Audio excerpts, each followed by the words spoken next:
ही आहे उत्तराखंड स्पेशल भांगची चटणी. खूप सुंदर अशी होती ही चटणी. आणि अशा प्रकारे जर तुम्ही एकदा केली ना तर तुम्ही सारखं सारखं बनवून खात राहाल. हिची टेस्ट पण खूप छान लागते. एकदा नक्की ट्राय करा. हिला तुम्ही पोळीसोबत किंवा मग भाकरीसोबत किंवा मग भातासोबत कशासोबत पण खाऊ शकता हिला. आणि हिला 2-3 दिवसासाठी तुम्ही फ्रीजमध्ये स्टोअर करून सुद्धा ठेवू शकता हिला. चला तर आपण भांगची चटणी कशी बनवतात ते आपण बघूया. नमस्कार मंडळी, सुनीता किचनमध्ये तुमचं खूप खूप स्वागत आहे. मी आज उत्तराखंड स्पेशल भांगची चटणी कशी बनवायची ती आज मी तुम्हाला दाखवणार आहे. हे उत्तराखंडचे भांग आपल्याकडे पण भेटतात, पण हे मॉलमध्ये वगैरे भेटतात. मॉलमध्ये किंवा मग ऑनलाईन मागवले तर भेटतात. हे मला उत्तराखंडवरून आलेले आमचे रिलेटिव्ह आहेत, तिकडून हे आलेले आहेत. याची चटणी ना खूप सुंदर लागते. तिखट आंबट खूप अशी छान लागते याची चटणी. तर चला तर बघूया आपण याची चटणी ही कशी करतात. इथे लसूण कली घेतलेली मी एक गड्डी सोलून, ते 4-5 सुक्या मिरच्या घेतलेल्या आहेत. आणि इथे हिरव्या मिरच्या घेतलेल्या आहेत 4-5, त्या कमी तिखट आहेत. आणि इथं थोडीशी माझ्याकडे लसणाची पात होती ती घेतलेली आहे मी. एक लिंबू घेतलेला आहे. आणि आता आपण गॅसवर कढई ठेवून घेतलेली आहे.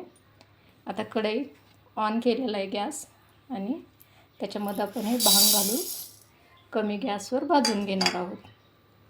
आपल्याला अशी जडबुडाची कढई ठेवून घ्यायची आहे आणि त्याच्यामध्ये ही कमी गॅसवर आपण छान अशी भाजून घ्यायची.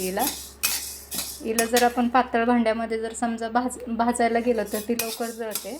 आणि कमी गॅसवरच हिला एक 5 मिनटासाठी छान असं खरपूस हलवतच भाजून घ्यायचं आहे. याच्यामध्ये मी आता 2 चमचे जिरे टाकलेले आहे, तेही भाजून घेणार आहोत. आणि हे 4 मिरच्या ह्या आपण टाकलेल्या आहेत सुक्या मिरच्या, त्या पण आपण याच्यासोबत भाजून घेणार आहोत. असं आपण मिक्स करतच याला भाजायचं आहे.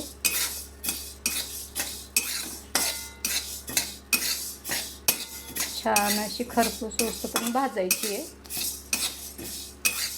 याला जरासुद्धा सोडायचं नाही मध्ये, नाहीतर हे जळण्याची दाट शक्यता असते. म्हणून आपण याला असं हलवतच भाजून घेणार आहोत. तर ही भाजतच याचा सुगंध खूप छान येतोय.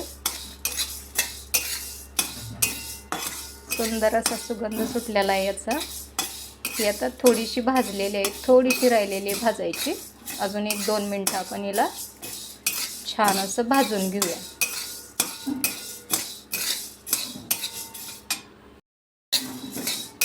छान अशी चटकलेली आहे आणि चटचट असा आवाज पण येतो याचा. 5 मिनटं झालेली आहे. 5 मिनटामध्ये आपली अशी छान अशी भाजलेली आहे. ज्याच्याकडे वरवंटा पाटा असेल त्याच्यावर पण तुम्ही वाटू शकता, किंवा वरवंटा पाटा नसेल तर तुम्ही मिक्सरला हिला बारीक करू शकता. आणि एका प्लेटमध्ये हिला काढून घेऊया थंड होण्यासाठी. छान अशी भाजलेली आहे आपली. सुगंध खूप सुंदर सुटलेला आहे.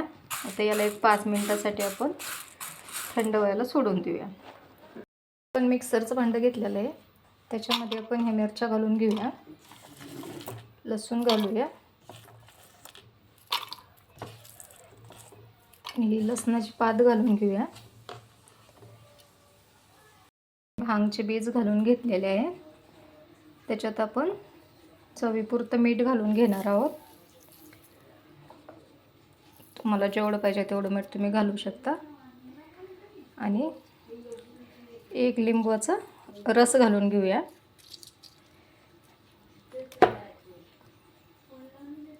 ही आंबट तिखट चटणी याची खूप छान लागते. एकदा नक्की ट्राय करा मैत्रिणींनो. आणि माझी जर रेसिपी तुम्हाला आवडली असेल तर प्लीज लाईक करा, शेअर करा आणि कमेंट करायला विसरू नका. आपण थोडंसं पाणी घालून घेऊया